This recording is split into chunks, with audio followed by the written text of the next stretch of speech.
Olá pessoal, meu nome é Elison. Estou aqui mais uma vez para dar continuidade nas 8 verdades.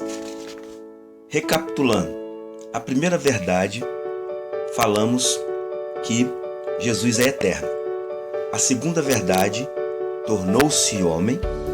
A terceira verdade, sua vida foi perfeita e irrepreensível. E agora partiremos para a quarta verdade. Sua obra foi tremenda e grandiosa. Repetindo, quarta verdade, sua obra foi tremenda e grandiosa. Temos como base e catequese Atos 10:38, que diz: como Deus ungiu a Jesus de Nazaré com Espírito Santo e poder, o qual andou por toda parte, fazendo bem e curando a todos os oprimidos do diabo, porque Deus era com ele. Então, esse tema, esse texto, esse assunto fala disso, que a obra de Jesus foi tremenda e grandiosa. Vocês sabiam que mediante esse assunto, a gente pode trazer isso para nós também? Você não acha que você também não pode fazer obras tremendas e grandiosas? Você já não tem Jesus? Você já não é um discípulo? Você já não vive uma vida com Deus? Já está numa caminhada plena, prosseguindo para o alvo? Então, da mesma forma que a obra de Jesus foi tremenda e grandiosa, nós também podemos fazer obras tremendas e grandiosas. Você vai ver quando nós discorrermos a este assunto. Muitos milagres, prodígios e sinais Jesus fez entre os homens. Vamos dar uma olhadinha para João capítulo 20, versículo 30 e o 31. Jesus, porém, operou também em presença de seus discípulos muitos outros sinais que não estão escritos neste livro. Estes, porém, foram escritos para que creiais que Jesus é o Cristo, o Filho de Deus, e para que, crendo, tenhais vida em seu nome. Você observa no versículo 30 o que a palavra diz? Fala que Jesus operou também em presença dos seus discípulos. Tudo que Jesus fazia, ele fazia na presença dos discípulos. Por quê? Por qual finalidade? Jesus poderia fazer escondido, poderia fazer à parte, sozinho, ou ele poderia fazer com um ou com dois, mas tudo que Jesus fazia, ele fazia na presença dos seus discípulos. Sabe para quê, pessoal? Para que os discípulos pudessem ver e aprender. Então, por isso que eu disse que assim como a obra que Jesus fazia e fez foi tremenda e grandiosa, nós também podemos fazer obras tremendas e grandiosas. Jesus disse lá em Lucas: vou para o Pai, mas eu enviarei o Consolador e ele vos guiará em toda a verdade. Mateus 28, 18 a 20, é-me dado todo o poder na terra e nos céus. Portanto, vão e façam deles os meus seguidores, batizando-os em nome do Pai, do Filho e do Espírito Santo, ensinando-os a guardar todas as coisas que vos tenho ordenado. Eis que estou convosco todos os dias até a consumação dos séculos. E amém e amém. Tá vendo como é que uma coisa liga com a outra? Voltando a este ponto 4. Sua obra foi tremenda e grandiosa. Então, muitos milagres e prodígios Jesus realizou, e vimos aqui em João 20, 30 e 31 a prova de que Jesus fazia esses milagres na presença dos discípulos para que os discípulos pudessem aprender também e fazer o mesmo. Em Atos 2, 22, temos aqui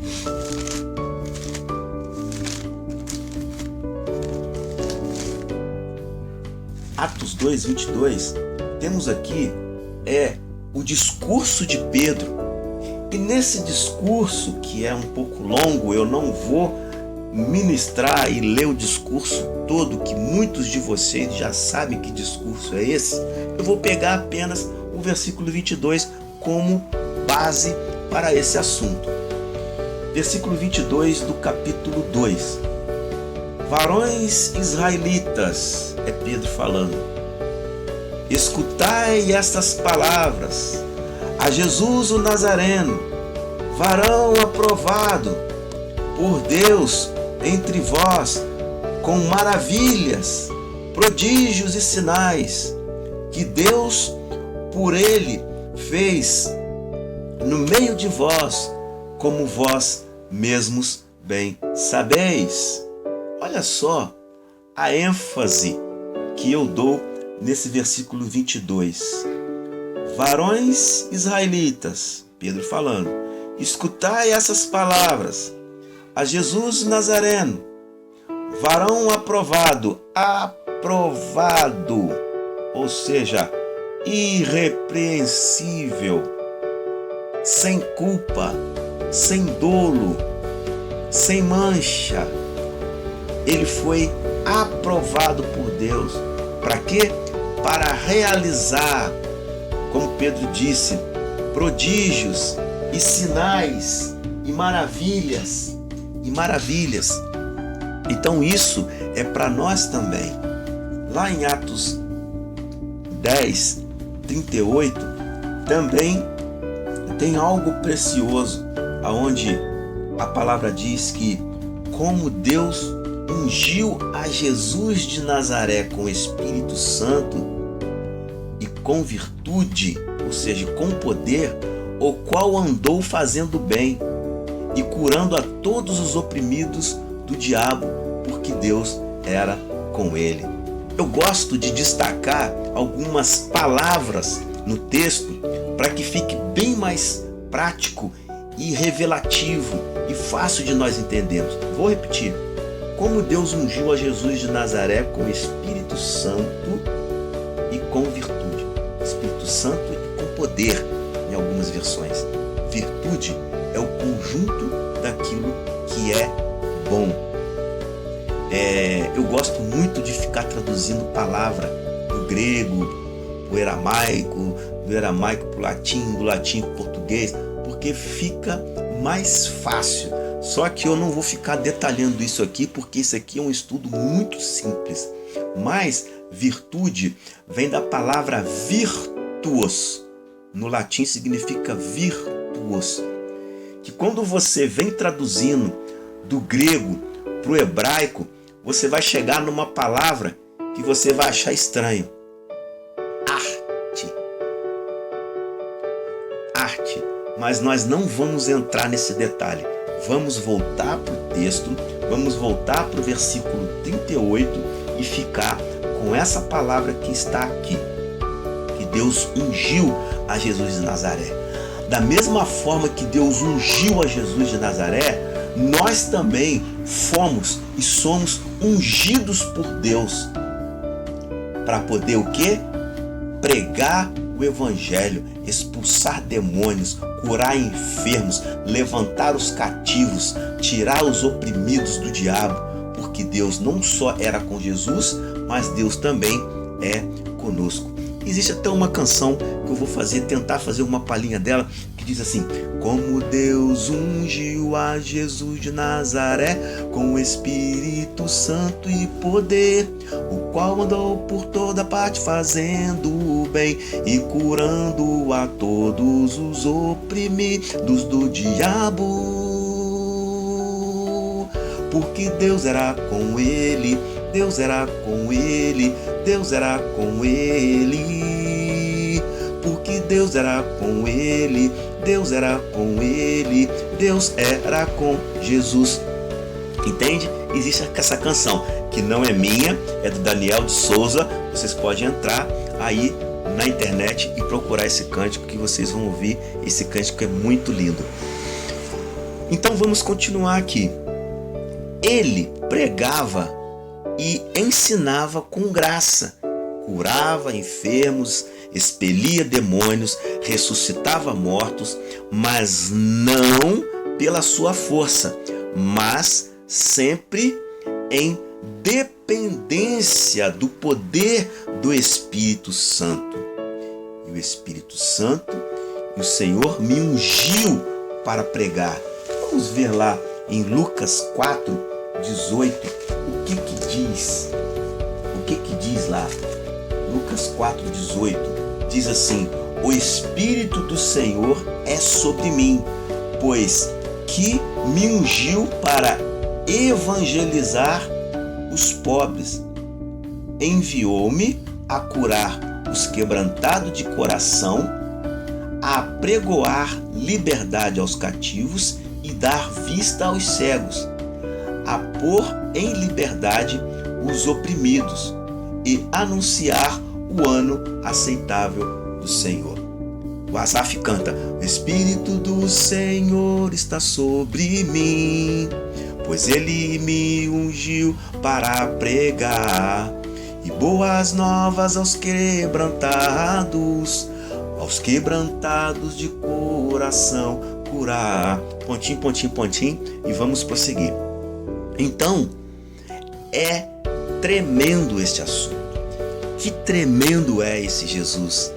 Que tremendo é esse Jesus. E eu posso finalizar com você não falando de todos os milagres que estão na Bíblia, porque senão a gente não vai concluir este ponto 4, mas eu poderia estar assim pontuando para nós alguns milagres que Jesus realizou. Vou falar o milagre e vou falar a referência, não vou ler o texto.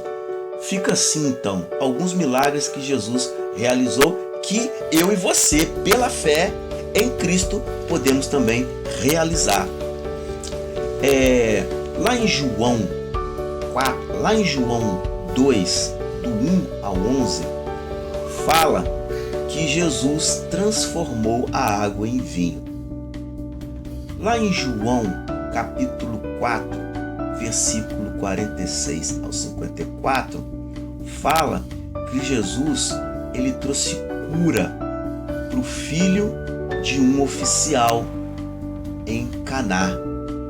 Também tem a cura de um paralítico no tanque de Betesda, vocês lembram?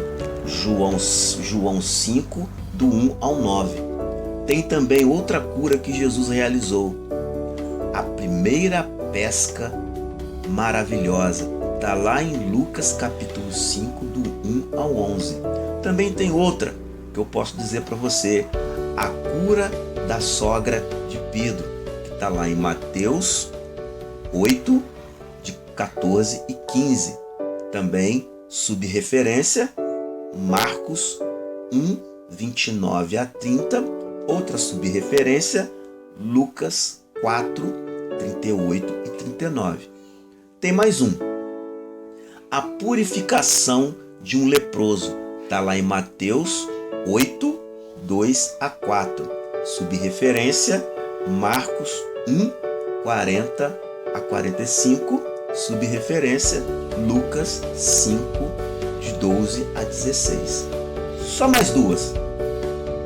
Cura de um paralítico. Mateus 9, 2 a 9. Subreferência, Marcos 2, de 3 a 12. Subreferência, Lucas 5, de 18 a 26. A última para encerrar. Cura de um homem da mão mirrada. Lembram? Mateus 12, do 9 a 13. Subreferência, Marcos 3, do 1 ao 5. Subreferência, Lucas 6, de 6 a 10. Temos muitas outras. Eu gostaria de dizer mais um. Cura de 2 cegos. Lembram? Mateus 9, 27 a 31. E também outra. A libertação de um endemoniado mudo. Lembram? Mateus 9, 32 e 33. E agora eu vou encerrar. Tá bom, amados? caminhando sobre as águas do mar. Lá em Mateus 14, 24 a 33, subreferência Marcos 6, 45 a 52, subreferência João 6, 16 a 21. E aqui eu encerro esse ponto 4, voltando esse ponto 4, que fala da quarta verdade. Sua obra foi tremenda e grandiosa. Próximo ponto, que é a quinta verdade, morreu pelos nossos pecados. Vamos ficar para adiante esse ponto 5, essa verdade 5. Morreu pelos nossos pecados. Senhor, muito obrigado por mais uma vez, por mais uma palavra, por mais um esclarecimento das 8 verdades, que é a vida, a obra e a ordem de Jesus. São verdades que, aplicada à nossa vida, nós conseguiremos transformar as vidas aí fora, que precisam de ser libertas, que precisam de ser salvas, que precisam de ser liberadas delas, todos os males, todos os maus. Então, Pai, em nome de Jesus, capacita-nos com a Tua palavra, capacita-nos com o Teu Espírito Santo e poder, para que possamos pregar o Teu Evangelho. Muito obrigado por essa quarta verdade mais esclarecida aos nossos corações. Em nome de Jesus, amém.